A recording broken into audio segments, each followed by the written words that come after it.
So where exactly do we come from? Who brought us here? And can it be that aliens are actually walking among us?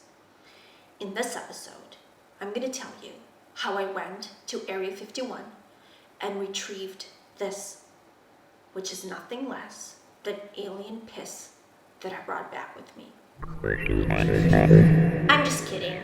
I'm just going to give you some interesting details on ETs. And this is iced green tea.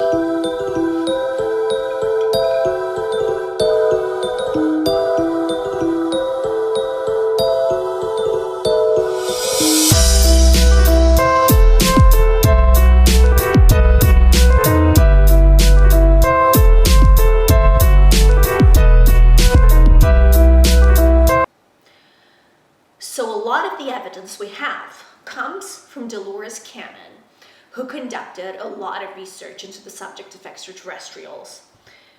Dolores Cannon was a hypnotherapist who wrote 18 books, and 2 of those books, The Custodians and Keepers of the Garden, and there's also Legacy from the Stars, if I'm not mistaken, are basically her research of over 25 years on the subject of extraterrestrials and UFOs, and contain all the answers anyone might ever have about extraterrestrials.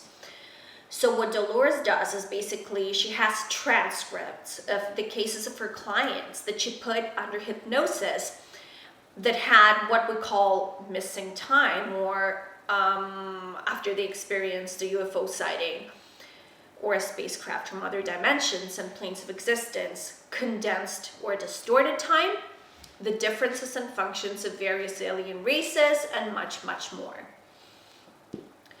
So what Dolores did was, through her unique method of hypnosis, known as Quantum Healing Hypnosis technique, QHHT, where she put her subject in a deep state of hypnosis she called the somnambulistic level, which is a much deeper level of hypnosis. She asked the part of the subconscious mind questions, and she received answers that the conscious mind did not know or didn't remember or wasn't aware of.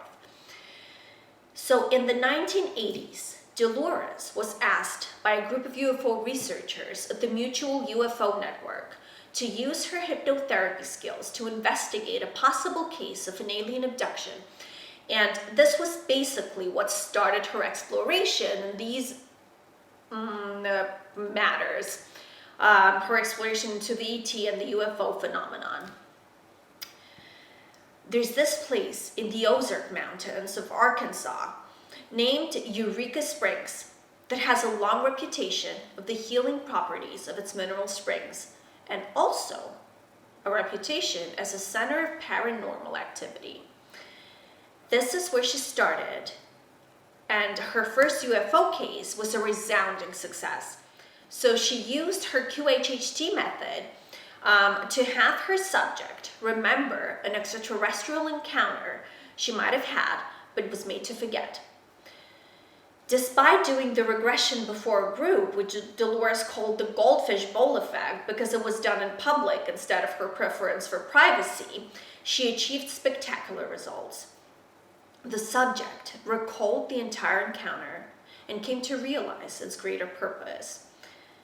No one had been able to achieve such positive results before because Dolores' method works in the deepest level of trance, known as the somnambulistic level, as I have mentioned before, where the emotion of fear is transcended to reveal the truth behind it. So fear is basically what's hiding the memory. So in The Custodians and Keepers of the Garden, she tells the story that she received from all her sessions with various people. They were all people who didn't know each other from numerous parts of the world, and they had no way of comparing notes.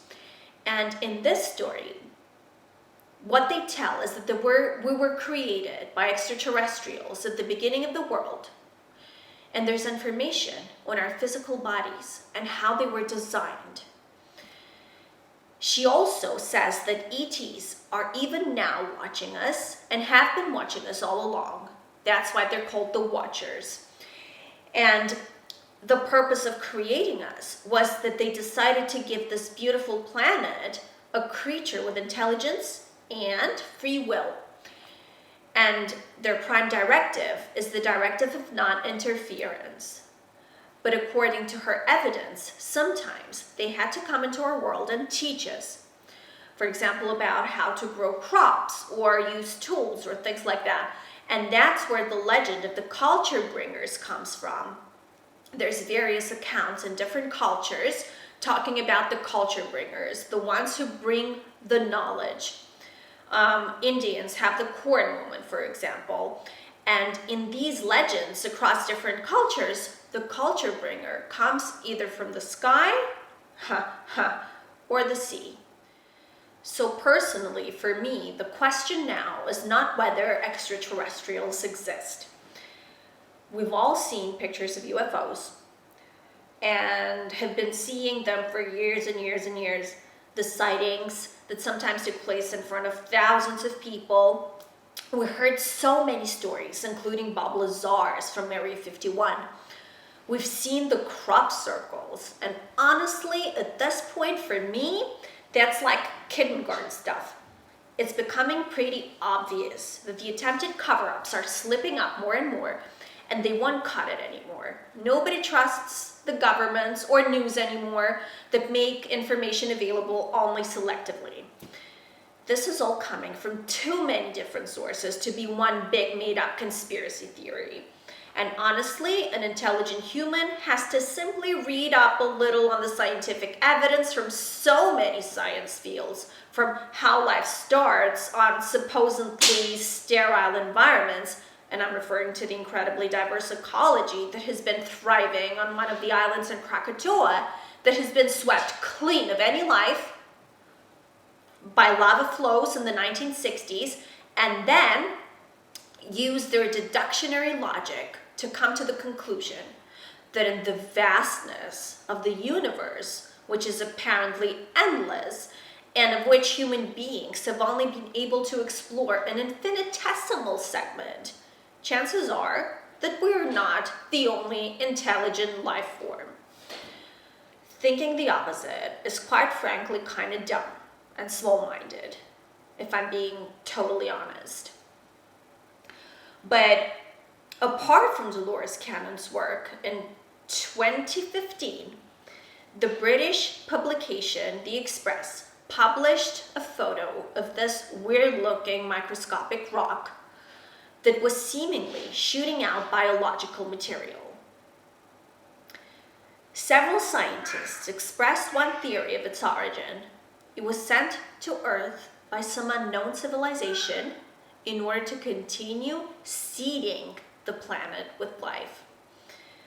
Seeding refers to implanting foreign organisms in a specific place. Shut up! That's my cat. With the intent of propagating life. The rock appeared to be designed by an intelligent species, so Professor Milton Wainwright, an astrobiologist, and his team, after examining the rock, hypothesized that it not only pointed to the existence of extraterrestrial life, but to complex and civilized beings watching our planet. That's actually what they said. So, where exactly do we come from, and why are we here? There are more than a few theories that relate to extraterrestrials. Did we escape our own planet because it was destroyed and decided to start life again here? Ecologist Dr. Ellis Silver, in his book, Humans Are Not From Earth, A Scientific Evolution of the Evidence, he gives 17 reasons why humans are not suited for living on this planet. He stipulates that these reasons indicate we originated from another planet. He claims that while Earth meets some of our needs as a species, it doesn't meet all of them. Silver gives some interesting examples, so you might want to check it out, of why Earth is unsuitable for us as a species, and attributes chronic backaches to evidence that we originated from a planet with lower gravity. Back to Dolores Cannon. what came through in the thousands of sessions was that the custodians, which is an advanced extraterrestrial race, was given the directive to spread life throughout the universe, and that's how the custodians managed to seed the human species upon the earth.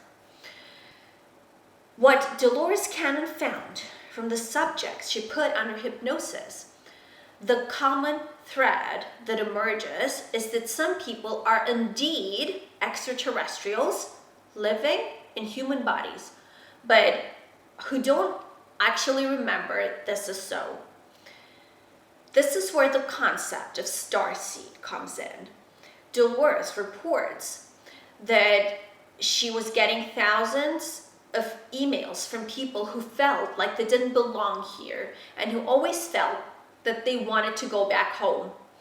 So over and over again, people in their hypnosis state reported that they had lived on another planet in their immediate previous lifetime, and then they felt compelled, listen to this, to answer a distress call to save Earth and the human race. The distress calls began in earnest during our time frame of around the mid-1950s. Many of those souls who heeded these calls came from other planets and willingly volunteered to incarnate into human bodies. This was basically done to assist the Earth to make a critical transformation to a higher form and state of consciousness. The ultimate objective was to try and save most of humanity from destroying itself. According to the information gleaned from her clients, it became urgent after an imminent threat appeared with the development of the atomic bomb in the 1940s during World War II.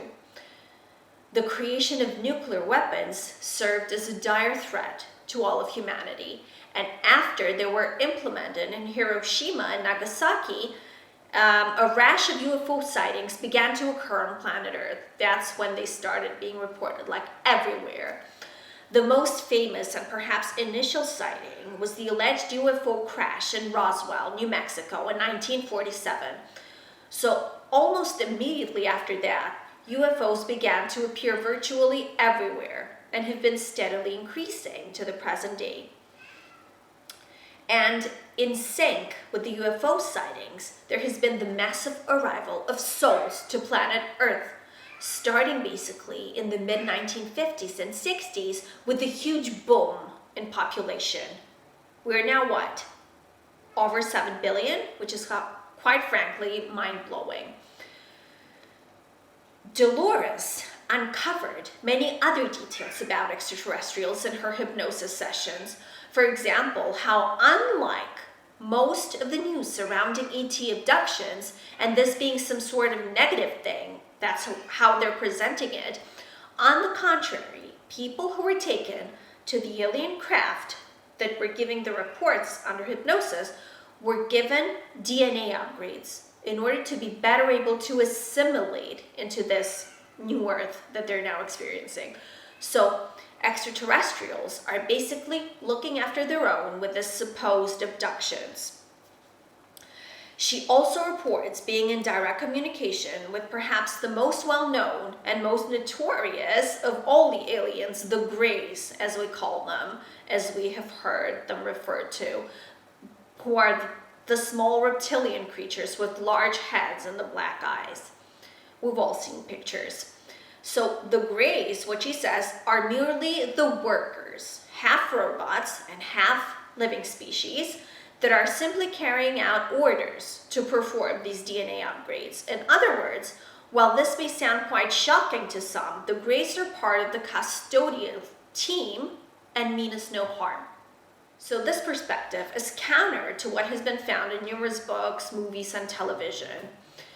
An alternative story on the Greys is Dr. Stephen Greer's, who's a respected and highly informed author and UFO investigator. He is behind the Disclosure Project, if you've heard of that. He said that the US military has an ongoing campaign using gray-like creatures known as EBEs, which stands for Extraterrestrial Biological Entity, to abduct and terrify a number of people since the 1950s. He believes these creatures are manufactured in a facility. I think he says it's in Utah, and they're then used by the military for these abductions to build up a false campaign of fear and hatred towards extraterrestrial beings of any kind.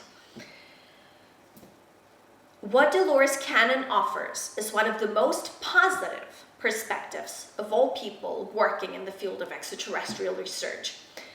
She's really optimistic about the extraterrestrial agenda and how it relates to the future of humanity, for example. Personally, what I feel is that scientists and academics have lost their credibility in these topics. They're no closer to proving shit when it comes to extraterrestrial life. It takes them decades to look at a freaking rock under a microscope and say, yes, what's growing on it possibly might be from somewhere other than Earth, but a gazillion more experiments are needed to prove that beyond the shadow of a doubt. And you know what? It might take us another 500 years until we invent the right equipment to do that. Honestly, I much more appreciate the bold, matter-of-fact, cut to the chase, basically, approach of people like Dolores Cannon. Do I believe in all of it beyond the shadow of a doubt? No. But do I want to believe? I certainly do. I do want to freaking believe that the truth is out there and down here. I'm sending you love. May you be happy, peaceful, liberated.